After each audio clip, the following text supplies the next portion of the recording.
welcome to the Lowy Institute's Food for Thought in Canberra, one of a number of series of lectures we do throughout the year on issues of interest to us and hopefully of interest to you as well.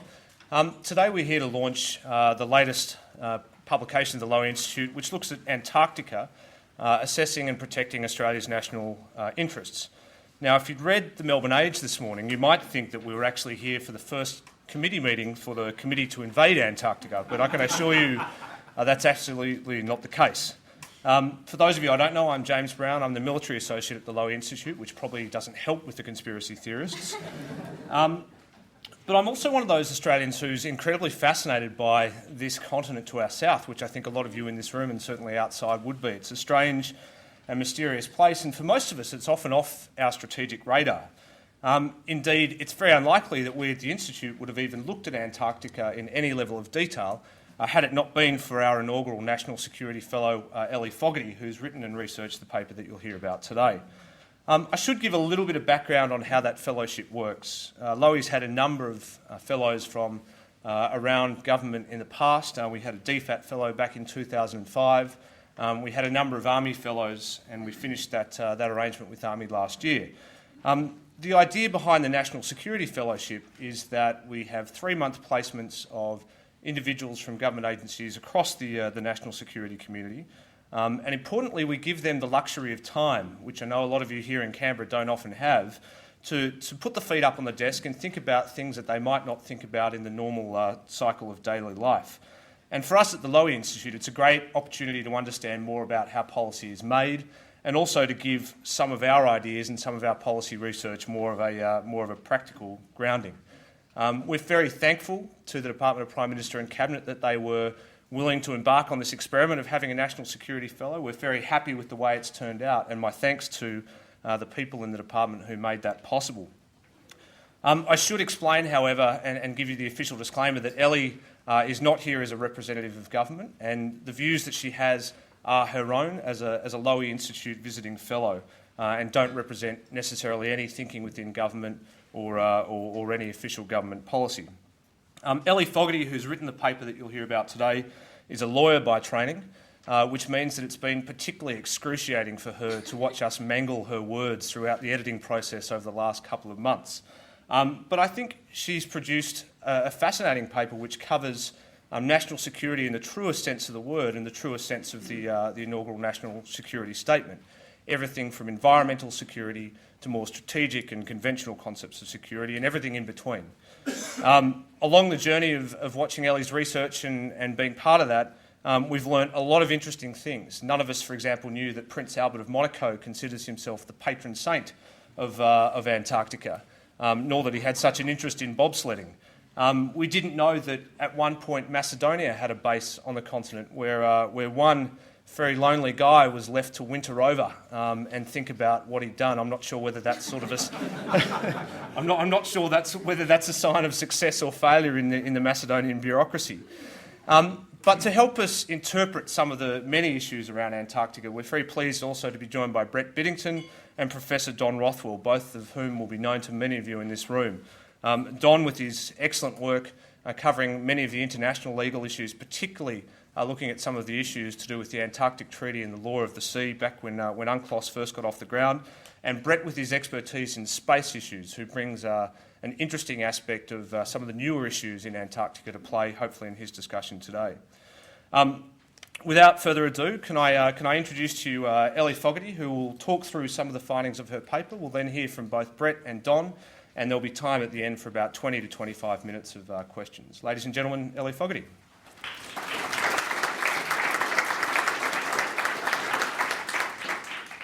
Good afternoon, everyone, and thank you very much for coming. It's really fantastic to see so many people are interested in this. I think this particular topic is going to become increasingly high profile in international discussions over the next few years, so it's really great to see so many people who have come along today.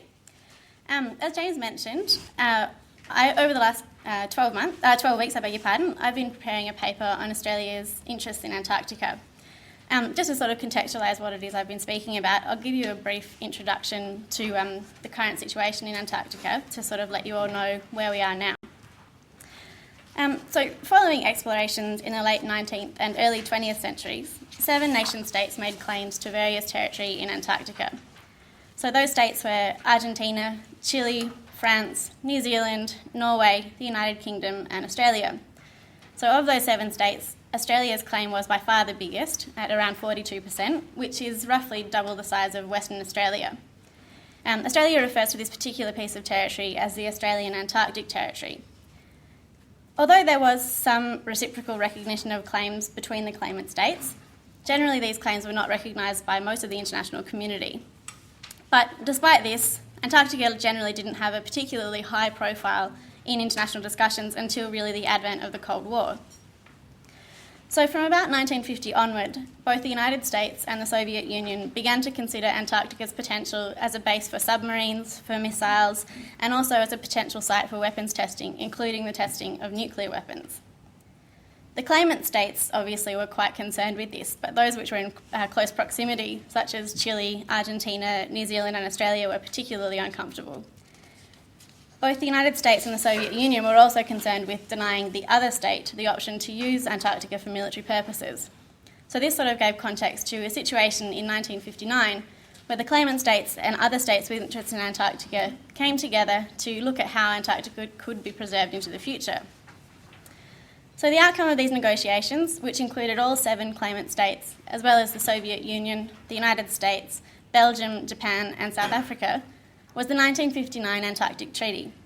The treaty entered into force 50 years ago this year, in 1961.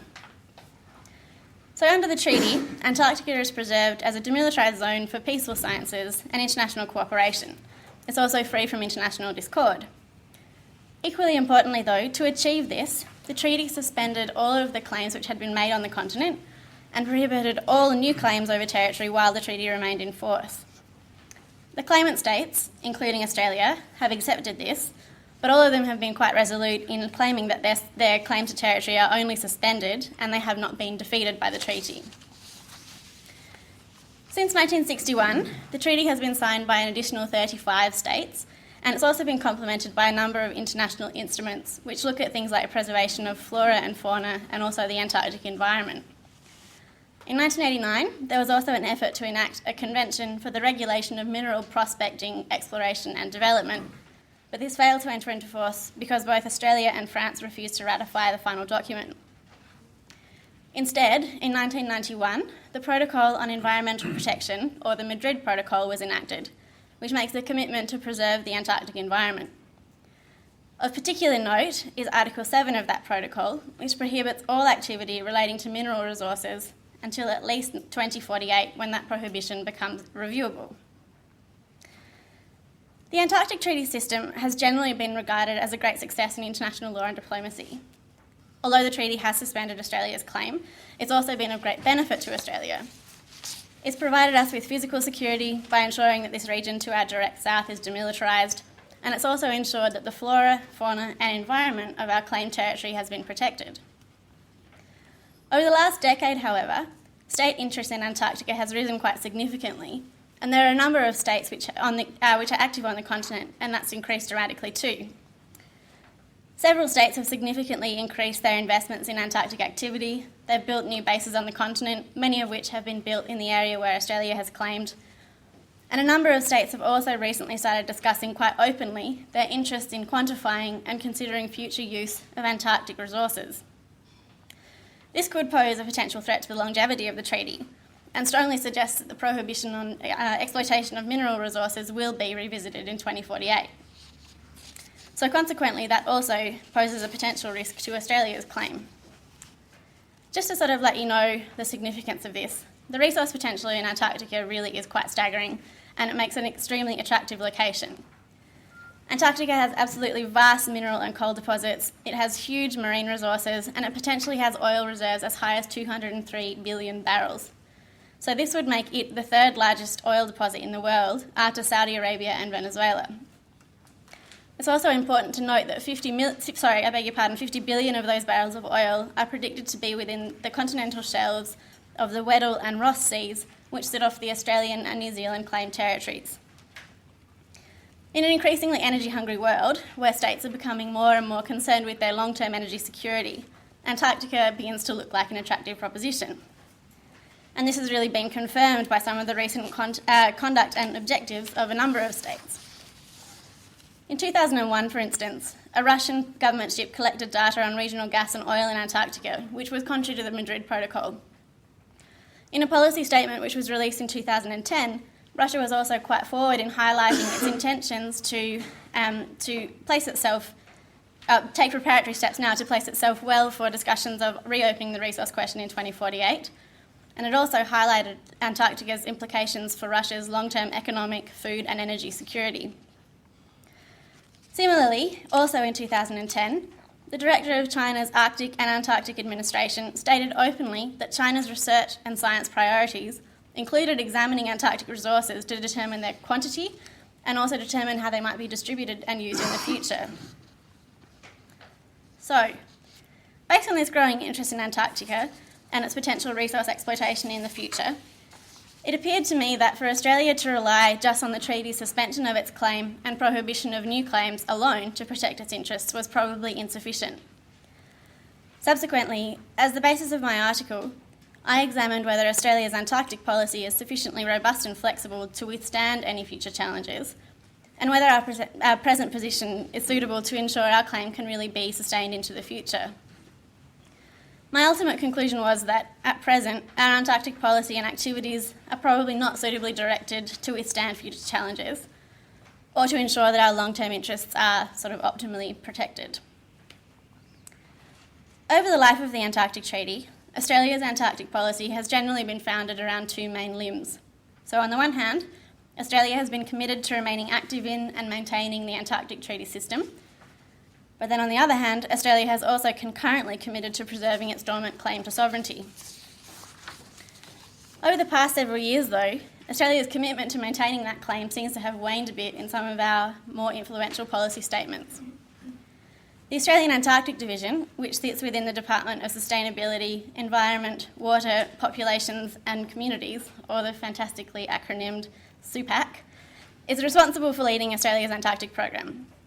The Australian Antarctic Division presently has 4 core objectives, which relate broadly to scientific endeavour and environmental management. Within those objectives, however, there is no reference to Australia's claim to sovereignty or how that might be preserved. Similarly, in the last annual report of both SUPAC and the Department of Foreign Affairs and Trade, which is responsible for managing Australia's involvement in the Antarctic Treaty consultative meetings annually, both failed to reference Australia sustaining its claim as an objective of the department. It's also worth noting that in the 2009 Defence White Paper, discussions of the Australian Defence Force's responsibilities over all Australian sovereign and external territories, the Antarctic Territory is not mentioned as being part of Australia's sovereign territory. This is despite the fact that Australia's historic position has been that our claim to sovereignty is merely suspended and it is not defeated. Finally, Australia doesn't seem to have a strategy in place for dealing with the resource question being reopened. Antarctic resources weren't mentioned in the recent National Energy Security Assessment, and Australia doesn't seem to have a diplomatic strategy in place to facilitate future negotiations to ensure that either the continent remains unadulterated, or if resource exploitation does go ahead, how we can secure a commitment that that will be done in the most environmentally responsible manner. In addition to Australia's recent seeming ambivalence towards maintaining its claim, the character of Australia's Antarctic policy and its formulation is also quite problematic. Placing the Australian Antarctic Division within the SUPAC portfolio obstructs some cross-portfolio strategic thinking on Antarctic policy matters because this portfolio falls outside of the national security community. This means essentially that Antarctic policy has no place on the agendas of either departmental or ministerial national security committees. Additionally, the physical location of the division is also a potential obstacle to cross-portfolio engagement. Since 1981, the location of the division has been in Kingston, which is just outside of Hobart in Tasmania. I acknowledge that this certainly does have sort of geographical sense for operational staff and makes access to the continent probably better facilitated. But nevertheless, positioning the division in Tasmania also has a consequential effect of somewhat isolating Australia's Antarctic policy function from the rest of governmental decision-making here in Canberra. Noting Antarctica's potential implications for energy security, for food security and economic security, promoting greater engagement across portfolios and within the national security community as well would be really valuable, but at the moment it's not really being achieved to an optimal level with current arrangements. Aside from the pure mechanics of Australia's Antarctic policy development and implementation, our Antarctic activities and investments also seem to be insufficient to really sustain our claim. In international law, claims to sovereignty are traditionally supported by exclusive authority over a particular territory, along with occupation and use. As I mentioned previously, the Australian Antarctic Territory is about twice the size of Western Australia and it's fairly inhospitable, which obviously makes effective occupation of that whole space quite difficult. However, Australia still only has 3 stations on its territory, all of which are located on the coast. This makes our occupation fairly minimal, even considering the challenges which come with occupying such a vast area. In addition to that, all of Australia's stations were originally established before the treaty was drafted in 1959. This means essentially that we've made no effort beyond that time to increase our occupation of the territory since our claim was suspended. Our lack of presence on the inland areas of the Australian Antarctic Territory is also being perpetuated by the scientific projects which the Australian Antarctic Division is planning to focus on to 2021. All 4 of the programs which Australia intends to focus on will largely confine Australia's activities to the coastal areas and exacerbate our lack of presence on the inland. Australia also has fairly limited transport capabilities for both travel to and within the Australian Antarctic Territory. Our ground traverse capabilities are largely limited to around an 80-kilometre radius beyond our stations, and Australia's planes and helicopters for continental use are largely unsuitable for travel to the Antarctic Plateau. Australia also only has 1 icebreaker ship, the ageing Aurora Australis, which is dependent on quite heavily for transport of both people and cargo to and from the continent.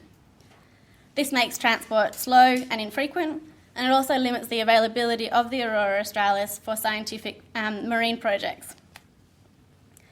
Heavy reliance on the Aurora Australis was supposed to have been eased somewhat with the opening of the Wilkins Air Base near the Casey Station. However, Australia's wheeled A319 plane for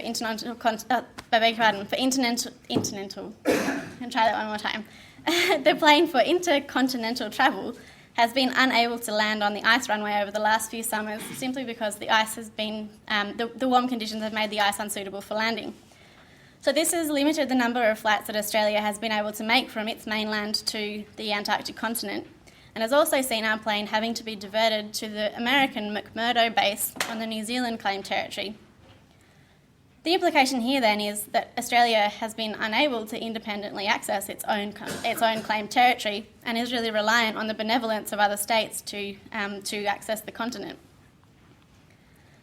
In comparison to Australia's relatively limited occupation and use, several other states now have built inland bases on Antarctica, including in the Australian Antarctic Territory, and they have the necessary transport capabilities required to access them.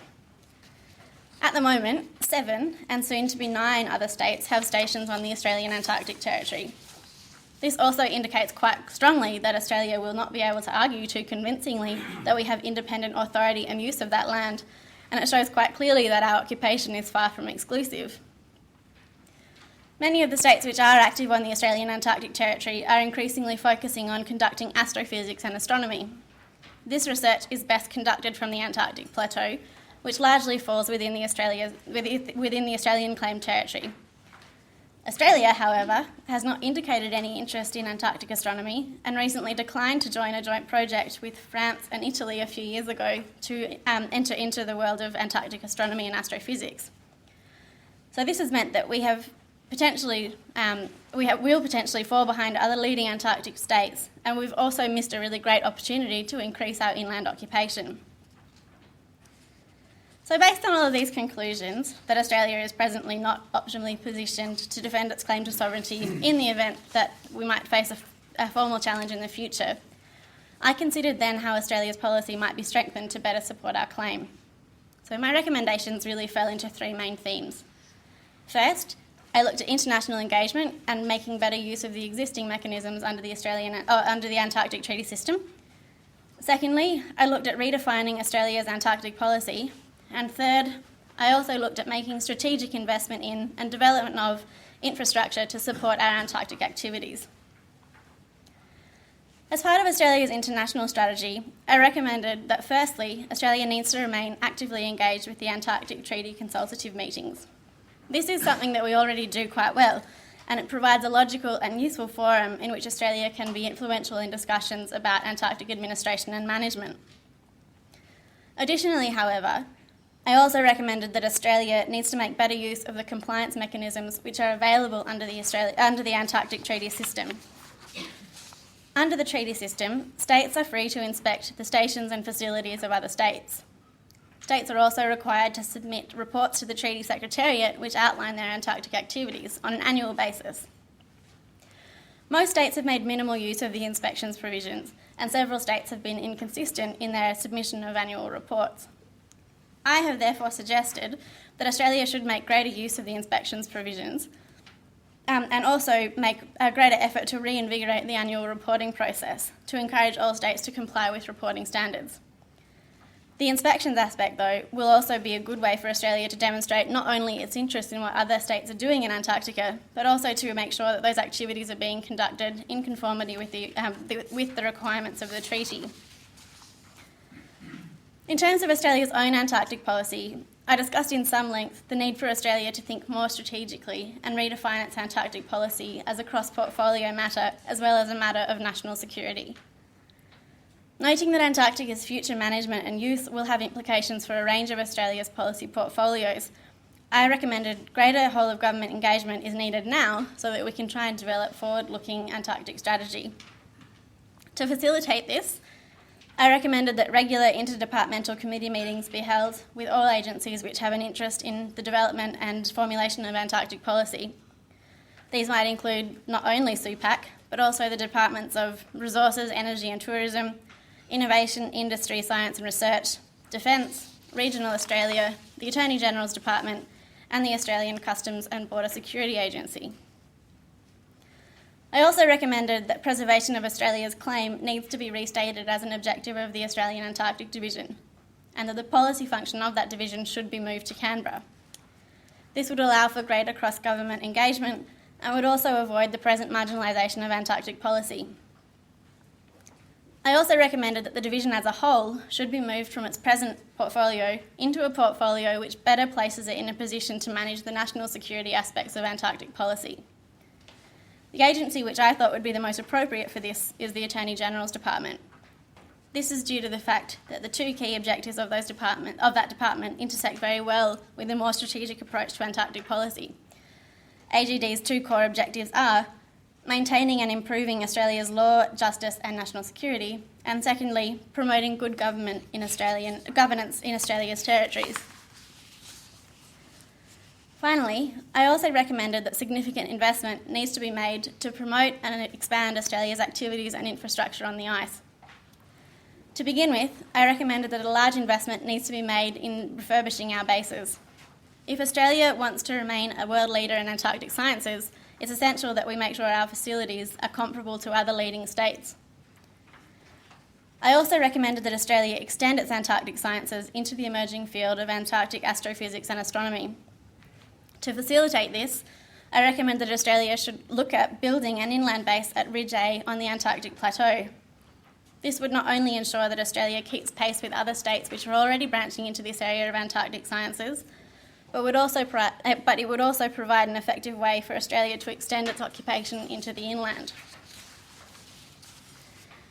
To allow better access to and from the continent, and also within it, I also suggested that Australia should invest in ski-equipped planes for intracontinental travel, as well as a large ski plane for intercontinental travel.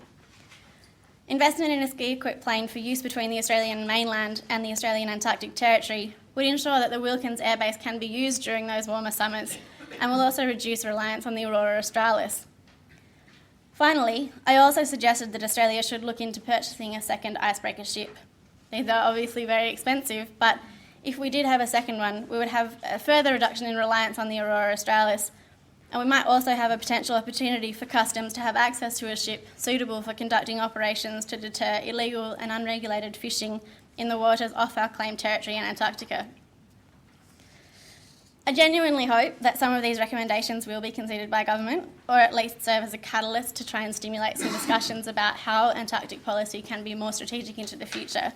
And I would be very interested to hear anyone's comments and take questions once my co-panellists have spoken as well.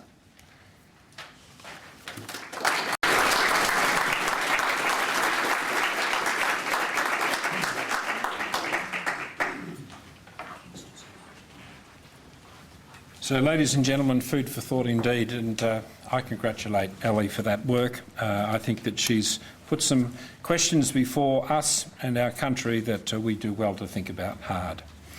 What's my interest in Antarctica? I'm going to talk briefly about that, a little bit about the sovereign claim, which is really what bothers me most, and then some comments on Ellie's paper. My journey is a personal journey. When I was 6, Dad and Mum gave me a book called Penguin Road. Some of you might have read it, by Ken Dalziel, and basically it was about the voyage of the Kistadan, a lovely little old ship that we used to, I think, hire from the Danes or the Norwegians to get our expeditioners to and from the Antarctic in the 1950s. I was transfixed by the book. Then Dad, who taught at the School of Mines in Ballarat, introduced me to the principal of the school, Dick Richards. Dick Richards was in the Ross Sea Shore Party of Shackleton's expedition 1914 through 1917. And I remember Dick Richards talking a little bit about some of the incredible privation that he and his colleagues suffered during that time. Third, at high school, I was a finalist in the Lions Club Youth of the Year quest, and if I got second, I got a trip to Antarctica. First prize was a trip around the world for 2. I just wanted to get second, came fourth. Swim. As a junior diplomat in the 1970s in the Department of Foreign Affairs, I spent quite some months in the Law of the Sea and Antarctic section.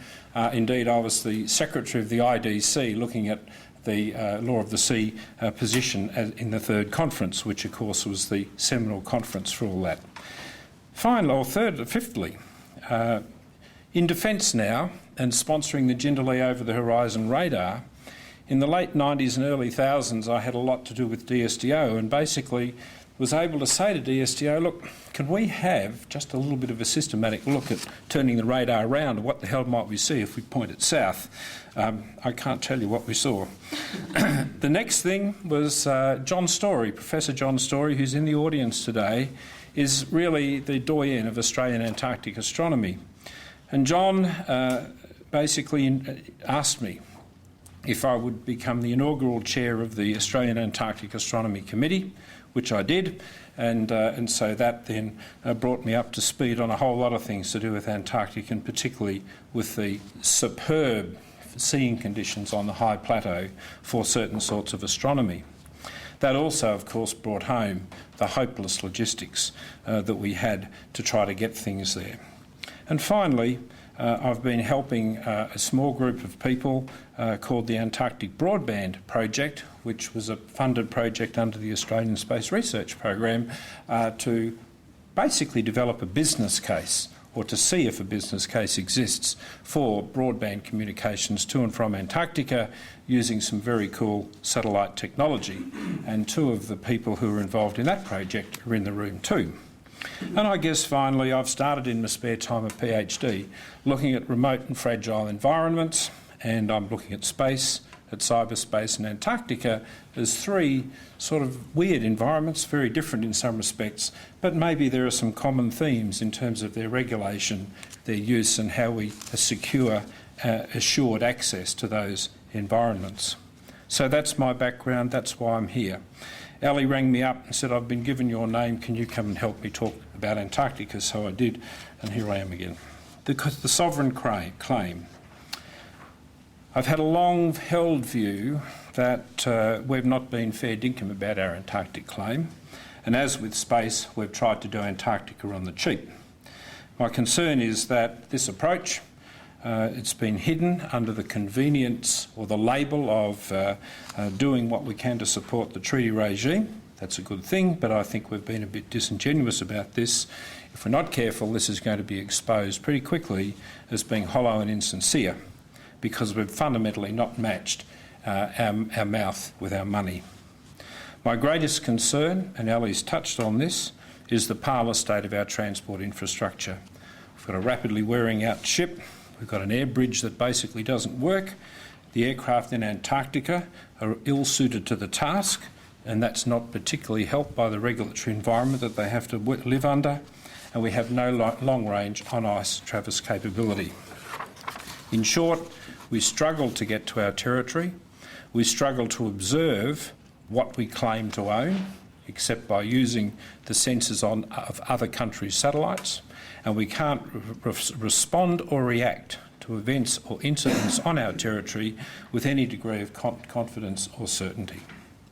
Meanwhile, other nations, Ellie's talked about this, Russia, China, India and so on, are making substantial investments in Antarctica, often on the territory claimed by Australia.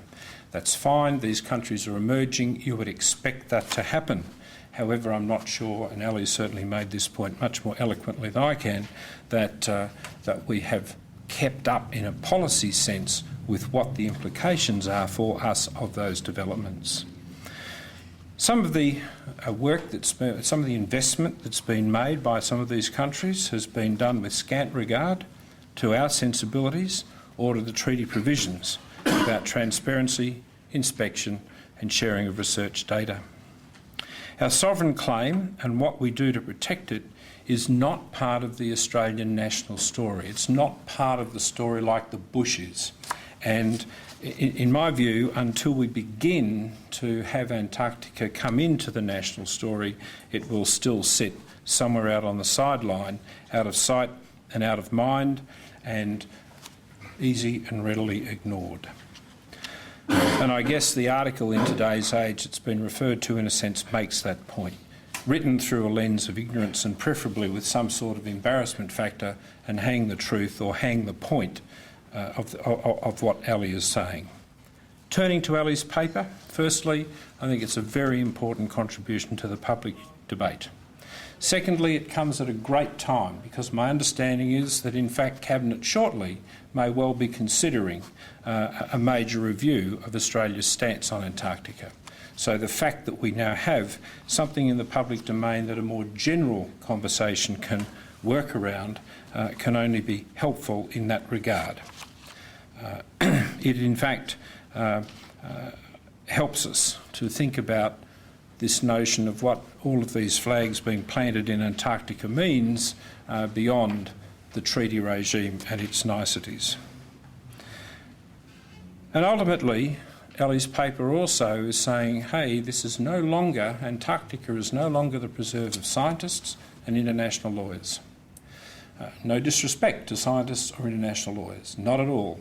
They've maintained and helped to maintain a regime that's worked pretty well for 50 years.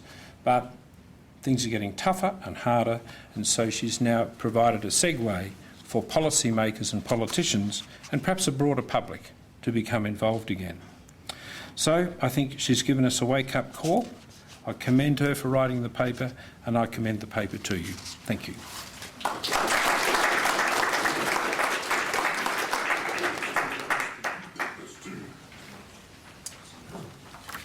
Good afternoon, everyone. It's a great pleasure to be here, and I'm an international lawyer. Can I also just say that I've had the privilege of having Ellie in one of my classrooms.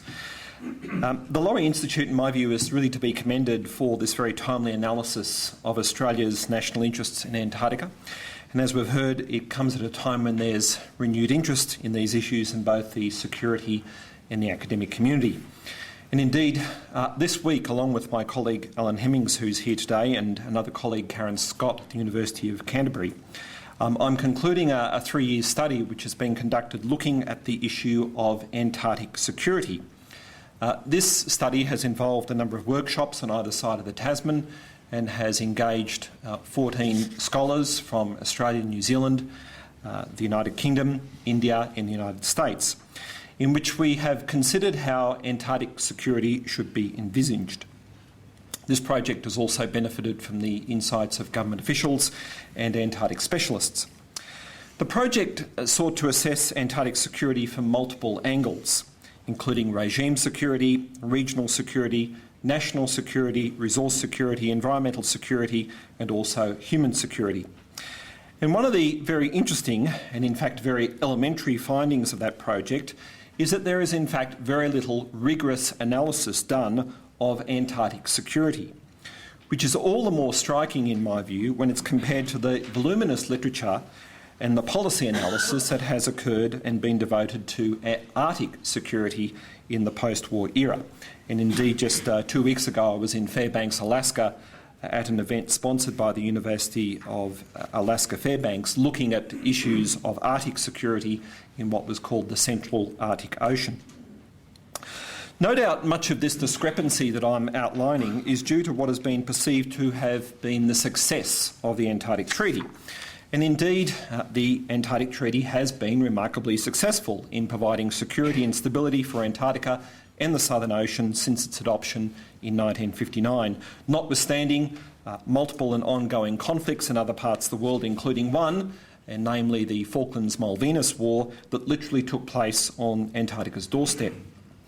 Much of this success of the Antarctic Treaty has been due to the core components of the Antarctic Compact: the neutralisation of sovereignty, demilitarisation, and the promotion of the freedom of scientific research, supplemented by components of the Antarctic Treaty System, which has been developed over 50 years, that have by and large managed to deal with environmental protection and resource management throughout Antarctica.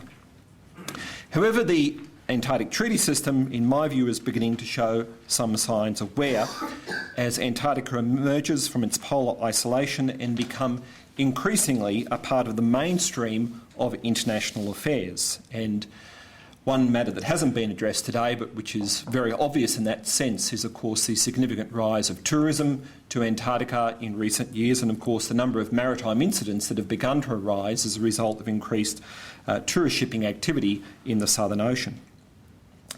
The key tipping point, and I think this is a theme from all three of the speakers today, is clearly going to be the issue of sovereignty.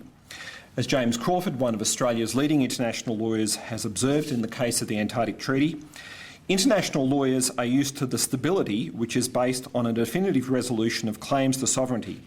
They are fond of invoking it as a problem-solving device. But it is a stability not available in Antarctica and one which the treaty deliberately eschews.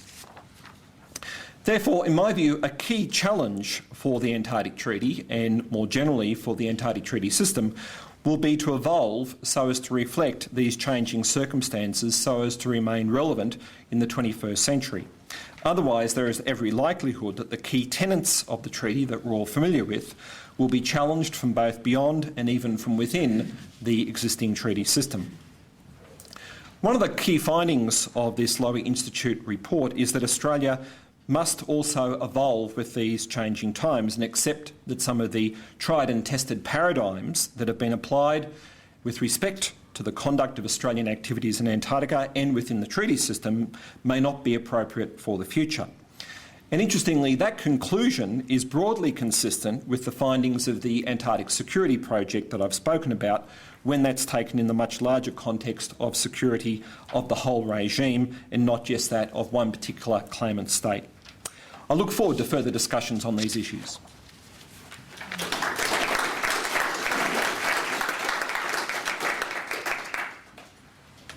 Thank you very much. Ladies and gentlemen, we've got about 20 to 25 minutes for any of your questions, and I'm sure there will be some. If I can just ask if you can wait for the microphone to arrive, state your name and keep it to a question rather than a statement, that'd be great. Sir, thank you. Thank you. Tony Press from the University of Tasmania and former head of the Australian Antarctic Division for a decade. There's a fundamental tenet in your paper that I disagree with. But before I go there, I do want to congratulate you for the paper. It's very stimulating.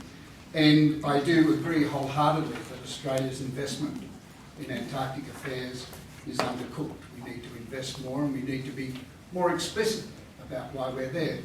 But the fundamental tenet that I disagree with is your assertion that in some way our claim to Antarctica is suspended.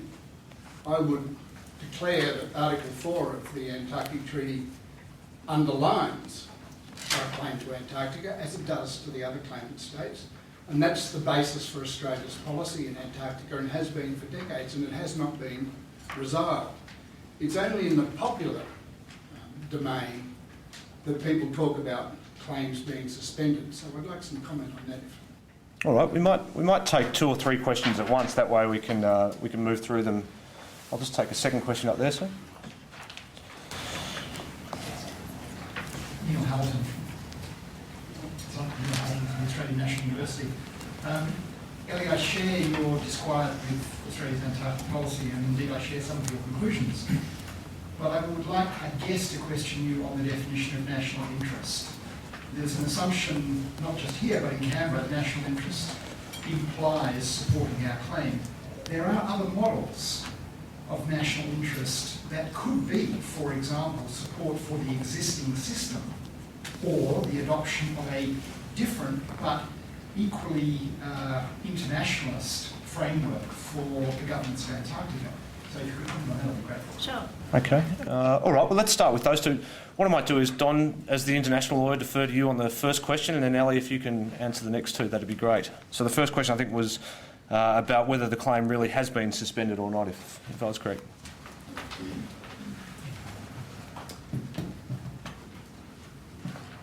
Look, Tony, as you're well aware, there's voluminous literature on this particular issue. I certainly understand the Australian position that Australia has a claim over Antarctica and that it can legitimately and actively pursue that claim within the constraints of the treaty. As someone who's looked at AAD policy over a number of years and decades, that's been a consistent aspect of AAD policy. I guess, though, from where I sit, I see very mixed messages with respect to that. And I get a little confused as to what the Australian government's real position on these matters is when I look at Attorney General Ruddock's submission to the Federal Court of Australia in the Humane Society International case. Why do I refer to that? Well, in that particular case, the attorney was invited to make a submission because the Federal Court was concerned about whether it should enforce and apply the Environment Protection Biodiversity Conservation Act, as you know, offshore the AAT.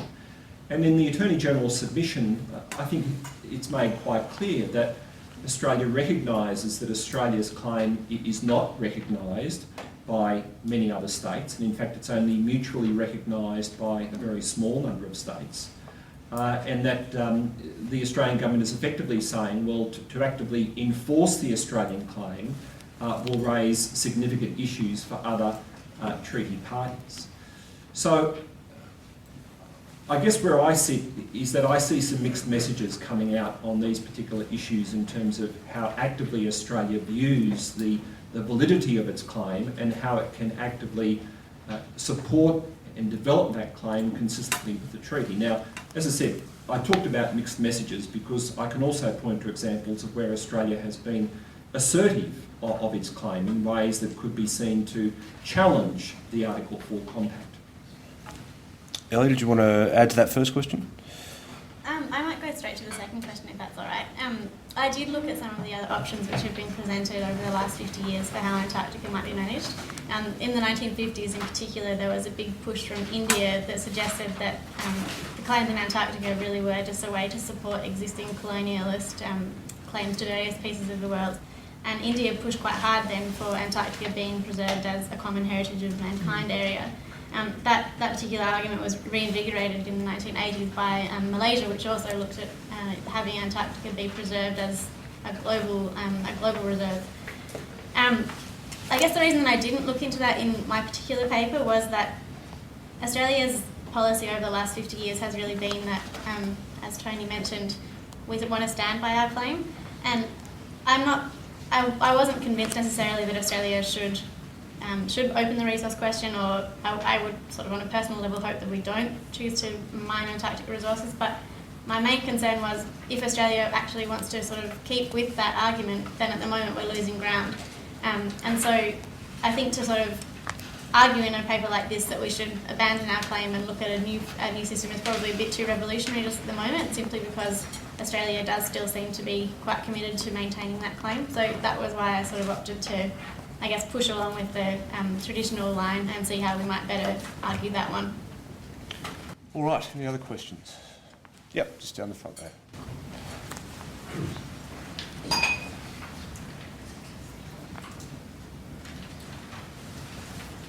Thank you. Ellie, thank you for your paper. Found it most stimulating. But I suppose I should declare my hand. Some of the people in this room already know what that hand is, which is the great scepticism about the feasibility, indeed the moral propriety, of continuing territorial claims in the Antarctic in the 21st century. So I suppose the question is, what kind of geopolitical future would you have in mind where the Antarctic treaty system is no longer viable and Australia and presumably other claimants could revert to some Arcadian past and a real prospect of realising territorial claimancy in Antarctica? I think it's a sort of the ultimate sort of basic question about what is a feasible sort of strategy for Australia is guided by that. Thank you. Okay. Did I see another hand over there? No, all right, Ellie. I actually kind of agree with you. I think that sort of arguing for a claim to a piece of the world which equates to about 2.5% of the land above water is probably going to be pretty hard to maintain into the future. So I sort of hope that some of the suggestions that I've come up with in this paper would allow Australia to at least remain influential in any future discussions around how Antarctica will be used and managed. I agree that probably in the future, if the resource question is reopened, then the sovereignty question will have to be addressed by the international community as a whole. And I think that Australia probably should try and accommodate some of the views of other states. But I honestly hope that some of these suggestions will at least mean that we remain in the game. And at the moment, I suspect that our influence is probably waning. And so what I was hoping with these recommendations was that we would be at least positioned well to influence any future discussions around how Antarctica could be used. Brett, did you want to speak on that issue at all? Or no? Don? Well, I might ask a question I've been sort of dying to ask, but presumably Australia is not the only country going through this process, and it's also happening in New Zealand. So I guess for any of the panellists, what are New Zealand's views towards the changes that we've been describing today down in Antarctica? I'm not qualified. I'll probably send the All Blacks down there. That's the answer. Well, I can answer part of it. New Zealand has actually been quite more forthright than we have. In some of their statements on particularly things like the website for the Minister for Foreign Affairs, New Zealand is quite open in its discussion of the New Zealand claimed territory being part of its sovereign territory. It's less, I guess, covert about discussing that than Australia has been over the last few years. New Zealand also has a better sort of whole-of-government approach to Antarctic strategy. The New Zealand Defence Force is involved in surveillance and also transport assistance on the continent. Antarctica is also addressed in some of New Zealand's policy statements as being of unique and influential positioning for New Zealand.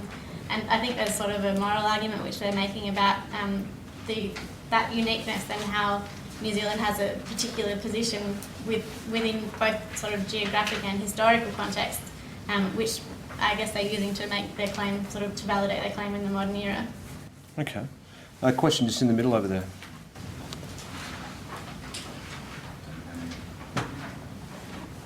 Good afternoon. Lieutenant Colonel Byron Ferguson, my interest in Antarctica is that I'm still waiting results from the selection board for team leader for one of the team sites down in Antarctica for next year or the year after. My concern is more about the issue of security of Antarctica, and in a case that, yes, we're considering possibly going down the resources side of things, but is that really necessary for us to have legal titles justified as opposed to what we've got at the moment, which is on hold or waiting for further iterations? Is that necessary in order to maintain the security of Antarctica from a resource point of view?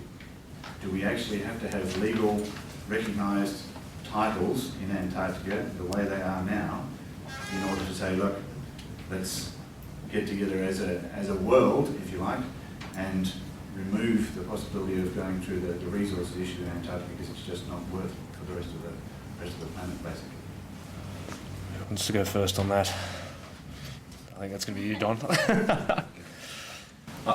I guess you're really throwing up the question which was alluded to previously as to what sort of alternate models could possibly be in place to look at the regulation and management of Antarctica. And so, the starting point for that is traditionally to say, well, if you take the view that Antarctica is an area beyond national jurisdiction, in other words, it's an area where there is no recognisable sovereignty, is that akin to, and this picks up on some of the points that Brett was alluding to in terms of his ongoing work, is it akin to outer space, is it akin to the deep seabed, and is it akin to the high seas? And there actually has been quite a bit of work done looking at those issues. One of the clear areas where we can see some initial operationalisation of that in terms of the development of a mining regime is of course the deep seabed, where we now have the International Seabed Authority having developed quite extensive mechanisms, and a number of countries now actively gearing up for deep seabed mining activities. So I think that we can point to some useful models that will arrive, that can exist. But I guess one of the key questions is whether those models are consistent with the vision of Antarctica being a world park, which is of course something that the environmental movement has strongly promoted for many, many years, or whether it's consistent with Australia having some obligations of stewardship towards Antarctica, which is another dimension that I think that the original claimants would always seek to try to exercise some regulatory control. And that's where, once again, in terms of some of my work looking at what's happening in the Arctic, it's interesting to see the debates emerging in the Arctic as to whether or not the Arctic states, with respect to the central Arctic Ocean, retain some stewardship obligations towards that region because they're the closest and most proximate states to that region under potential development in the future. Brett? So really the issue is whether or not we believe the nation state is going to be for some indefinite future the building block of international society and international order. If you think that that's the case, like it or not, there is going to be a point when countries are going to develop technologies and going to go down to Antarctica and start and dig it up and mine it and send LNG back or whatever it happens to be found. Some of that is going to be found on Australian territory. What do we want to do about that? Do we want to just let it happen in an unfettered way? Do we want to try to regulate it? Do we want to try to be part of the fun? Do we want to try to repatriate some of the profit to this country? Are we happy to simply sit back and let to the victor the spoils? Do we want to try to be good stewards and say let's have some sort of common heritage argument and share the wealth with Ethiopians and Nepalese and others who are landlocked? All those sort of questions come straight to the fore.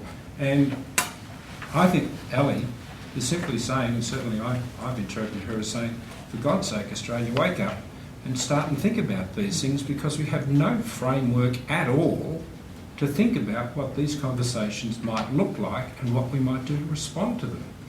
I mean, I find it somewhat appalling, and this is apocryphal, but I've seen a PowerPoint slide, which I now can't find, of a welcome to China sign at Domei.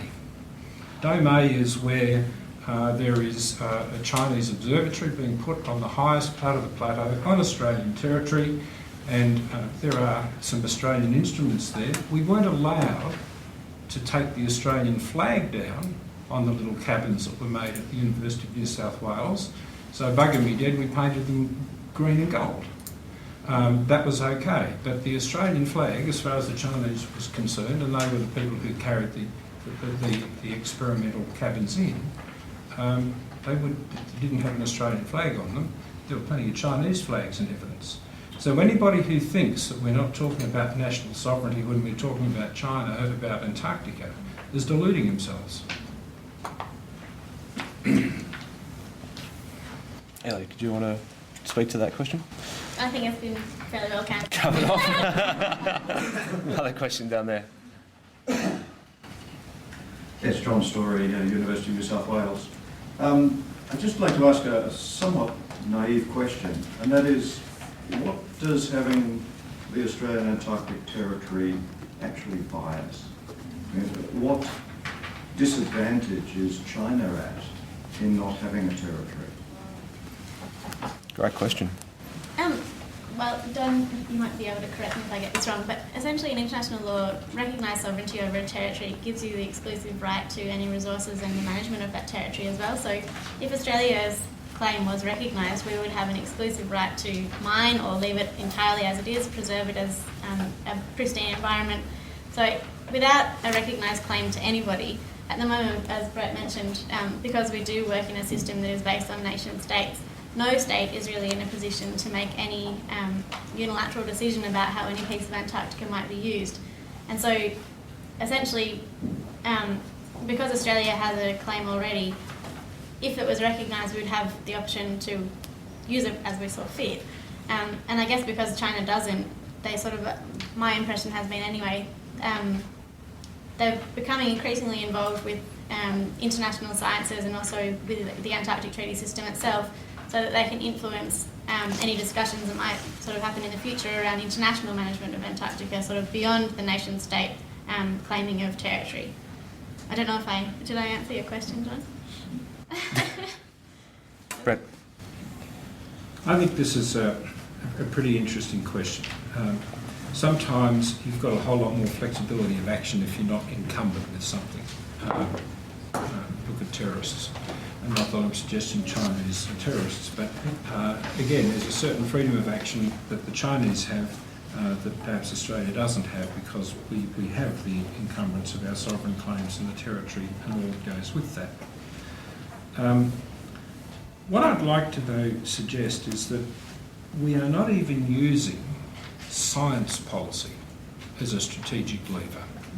And John and I both know this. We got absolutely mauled by the astronomy community a few years ago, who thought it was far more important to invest in other sorts of telescopes and not even give us a really very modest sum of money to put something on the ice. Our science in Antarctica is fundamentally skewed to the oceans and the biomass.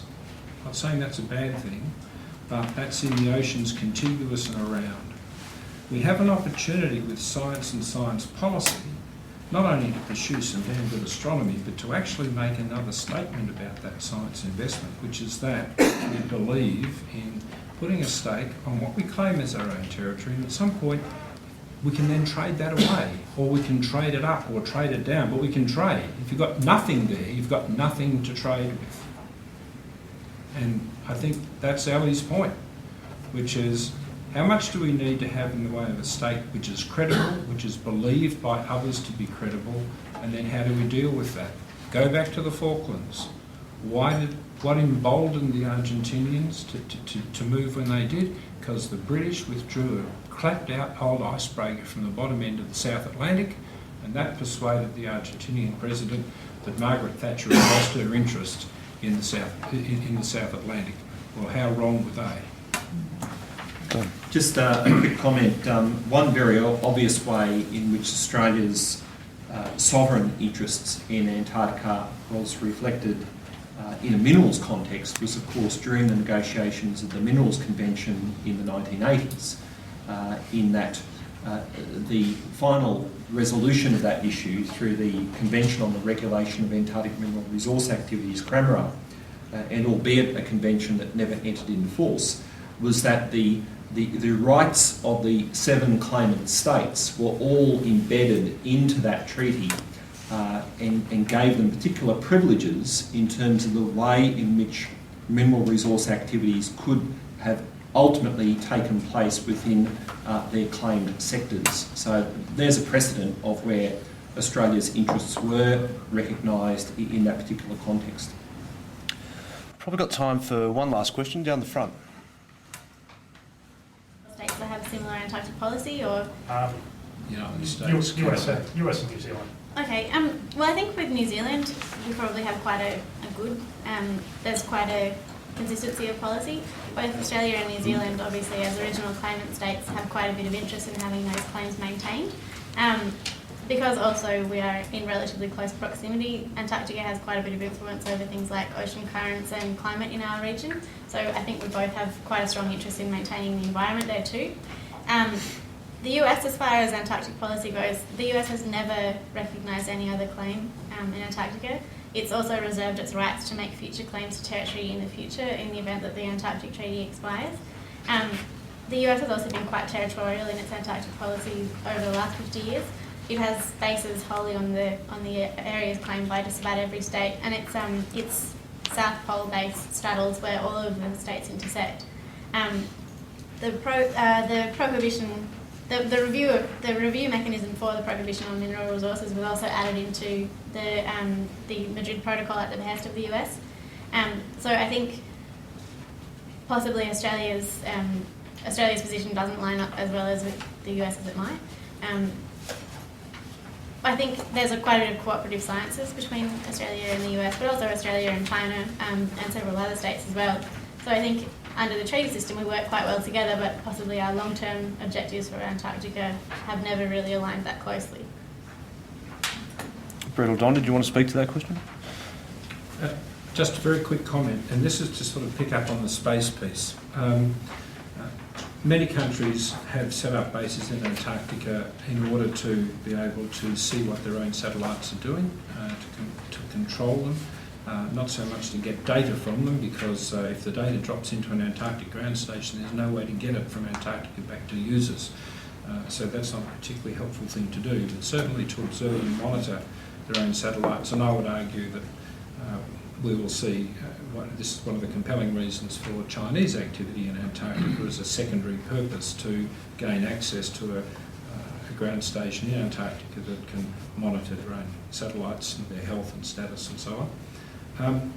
But I also want to make the point that we seem to flip-flop on this whole environmental thing versus sovereignty thing. Australia is one of very few signatories to the Treaty of the Moon, where basically we said the moon should be kept free of all sorts of colonial exploits and there for the goodness of mankind. And sometimes we tend to apply that sort of policy in Antarctica, it seems to me, and on the other hand we retreat. So we're pretty interested in this sort of sovereignty gig. As Donna said, there are sort of pluses and minuses or examples of behaviours on both sides of this fence. I guess that I would like to see a whole lot more constancy and clarity, because it's only with that that I think we're going to be in a position to deal with the sorts of challenges that a resource scarce, food hungry scarce, energy scarce world is going to have to deal with in the next 50 years. Ladies and gentlemen, I think just from the range of questions there and the range of issues we discussed in this panel, you can see that one of the particular policy challenges in dealing with Antarctica is that we have a large number of expert fields that need to have conversations amongst each other to come to an overall result. So we've got everything from bioprospecting to weather patterns, to military considerations, logistic considerations, astronomy. I've probably left a whole lot out, but each of those in its own field is entirely complex. Lots of room for awkward discussions and misinterpretation of terms which mean something in one area and mean something entirely different in another. So conversations need to be necessarily delicate, but they need to be conversations nonetheless. Very grateful for you coming today, and very grateful to AIG for hosting us. We'll continue the conversation on Antarctica on our blog, www.loweinterpreted.org, and for those of you who are more intrepid, on Twitter. But for now, would you please join me in thanking each of our panellists, Don Rothwell, Brett Biddington and Ellie Fogarty.